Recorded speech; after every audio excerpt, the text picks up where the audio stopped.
So Fred, one of the things which is really intriguing me at the moment is relative value. Between covered bonds, within covered bonds, it seems to be all over the place and really difficult to understand on historical terms. What's your take? How do you understand it at the moment? I think we had something like a structural break last year in the second half, where we saw that covered bonds, they have been for such a long time been relatively attractive, for example, compared to bonds in a fund brief universe, but also when you look at covered bonds at a global scale, they have been always attractive on a historical comparison in terms of relative value. What was the average difference between fund brief and the bond or a G spread in general between covered bonds and the sovereign spreads? So this situation kept on for quite a long time. We had scarcity for government paper, spreads were really tight. And then, not all of a sudden, the situation changed. We saw this, for example, with the bond swap spread.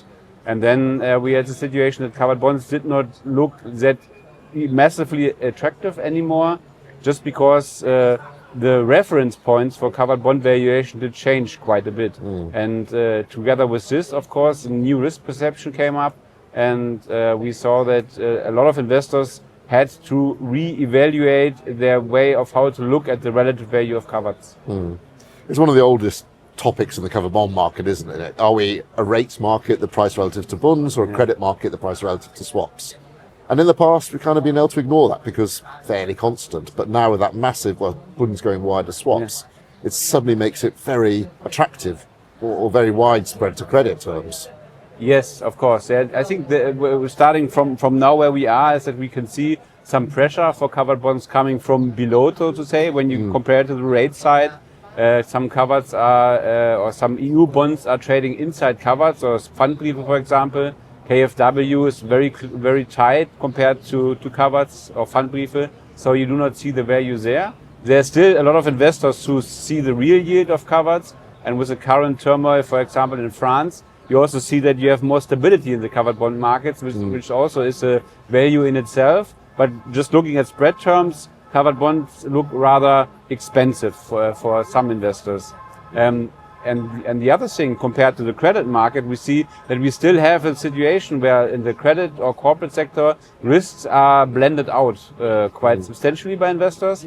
And in this regard, we see that the spreads between credits and covers are too tight as well. And in this situation, of course, there has to come a shift of investors who are more focused on rates products to see the value in covered bonds, the relative value of covered bonds, providing not so much less spread than a credit of maybe the same name or jurisdiction or same risk in general, looking at the issuer. And then you have to say, okay, I still have the cover pool at hand, and in spreads, in talking about spread difference, the covered product is much more attractive when I look at this, because I have the value of having this pool of collateral. And when the situation changes in the credit space, covered bonds should be stable as well in this regard. But back in the days, as a covered bond analyst, we tried to forecast the change in this behavior of having a too tight spread for credit. So looking, for example, at the I-tracks for senior financials or subordinated financials, also any trader you talk to that said this level is too low, but still we had the situation that after some small widenings, we saw tightening again, as there seems still to be some kind of attractiveness for a lot of investors, which keeps this level of spreads low, and also then there's not so much taking average of this relative attractiveness of covered bonds, whereas credit products. Thinking from the sell side for issuers, obviously if you're only getting 20-25 basis points differential with senior preferred paper, is that fundamentally changing funding mixes? Is that going to be balanced by less covereds, more senior, or is it just a matter of timing? We'll do the senior first and we'll do the covers later. I would say to a large extent it's a matter of timing, but to be frank, when you don't have the strong loan development and you don't have the much growing cover pools for some issuers, for example, it may make sense to do the senior instead, just as a matter of timing, but also when you have to revise downwards your funding plan, then it sometimes makes more sense to do the more difficult product. And then when the situation changes and changes abruptly for a lot of issuers, then the covered bond might be the place where you want to be when the market changes, also when a lot of other issuers are coming to the market. So the market activity these days is better and stronger, but it's not on a level which we have seen 2 or 3 years ago. And hence we don't have this big pile of supply coming to the market, neither in the covered space nor in the senior space. And when there the spreads are lower, it might make sense to do this and to keep maybe also the covered bond for not so good times or more stormy weather. But in general, we see that loan growth should keep up or kick in at some point in time to see more covered bonds here to be used as a funding tool. I mean, talk about spreads between products as if it's a parallel curve. Is there an element that spreads are different at different parts of the curve, or the spread differential? Yes, to some extent, yes. It's driven, for example, by the demand side that a lot of investors see also as a consequence of the current interest rate curve in Europe or in the Eurozone.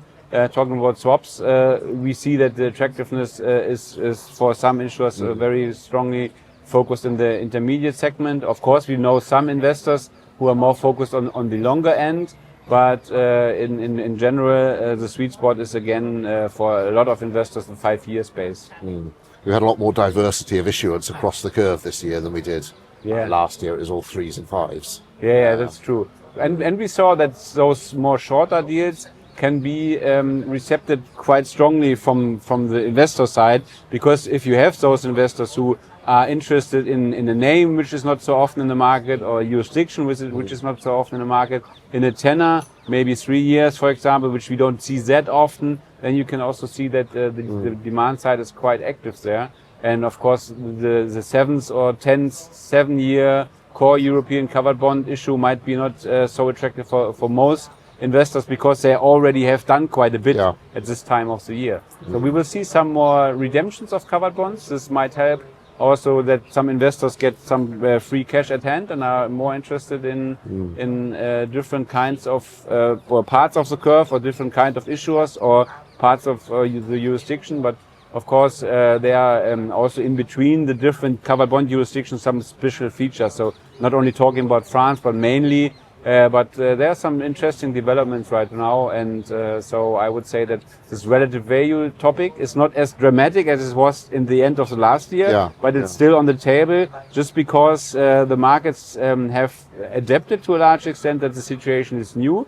But this does not mean that everything is now really, really attractive again for all investors.